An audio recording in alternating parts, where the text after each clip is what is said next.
Женската футсал екипа на основното училиште Никола Карев не успеа да го искористи домашниот терен и да ја освои шампионската титула на завршниот турнир од државното првенство.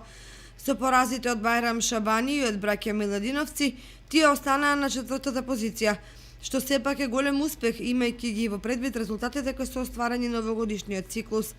Државното првенство се одржа во организација на Федерацијата на училишни спортови на Македонија, а покрај екипите на основното училиште Никола Карев учествуваа и екипи од основните училишта Коле Канински од Битола, Бајрам Шабани од Куманово и браќа Миладиновци од Скопје. Во првите надпревари основното училиште Коле Канински го совлада браќа Миладиновци со 5:3, а Никола Карев претрпе висок пораз од Бајрам Шабани со 0:6.